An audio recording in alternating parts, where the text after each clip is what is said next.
tubuhnya terpecah bagimu. Akulah pokok anggur dan kamulah ranting-rantingnya. Barang siapa tinggal di dalam aku dan aku di dalam dia, ia berbuah banyak, sebab di luar aku kamu tidak dapat berbuat apa-apa. Yohanes 15 ayat 5. Di malam Yesus membuat pernyataan di atas adalah malam yang sama ketika ia dikhianati. Semua Injil mencatat peristiwa yang terjadi malam itu. Injil sinoptik, Matius, Markus, dan Lukas, berfokus pada persekutuan Yesus dengan murid-muridnya, sementara Injil Yohanes berfokus pada ajaran-ajaran penting tertentu yang Yesus berikan mulai dari pasal 13 hingga pasal 16. Sungguh malam yang panjang. Sesuatu yang penting terjadi pada saat perjamuan, yang terjadi pada malam sebelumnya. Paulus, melalui pewahyuan, memberi kita wawasan mengenai hal ini, yaitu bahwa Tuhan Yesus, pada malam waktu ia diserahkan, mengambil roti dan sesudah itu ia mengucap syukur atasnya, ia memecah-mecahkannya dan berkata, "Inilah tubuhku, yang diserahkan bagi kamu, perbuatlah ini menjadi peringatan akan aku."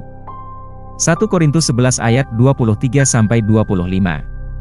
Yesus berkata kepada murid-muridnya, "Makanlah tubuhku, yang diserahkan bagi kamu.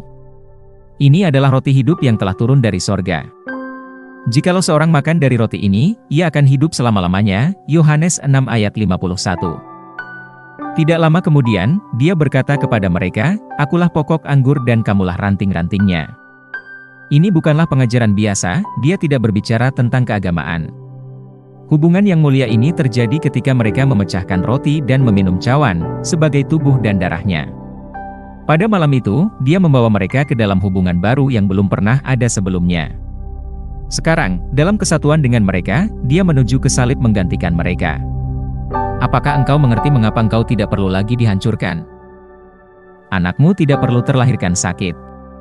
Tidak ada alasan bagimu untuk menderita diabetes, menderita penyakit jantung, kanker, asma, atau bahkan flu. Tubuhnya sudah terpecah-pecah bagimu. Bagaimana jika engkau merasakan gejala di tubuhmu? Itu sebabnya dia berkata kepada kita, "Lakukanlah ini sebagai peringatan akan aku." Jadi, ketika engkau mengambil perjamuan, engkau berkata, "Aku tidak lupa bahwa tubuhnya diremukkan untukku. Aku menolak untuk sakit. Aku menyatakan kesehatan ilahi untuk tubuhku." Haleluya! Mari kita berdoa. Terima kasih, Bapa Surgawi, atas kasih-Mu yang tak terduga dalam mengutus Yesus untuk menjadi pendamaian atas dosa-dosaku. Aku terbebas dari kesakitan, penyakit, dan segala bentuk penderitaan karena tubuhnya yang dirusak untukku.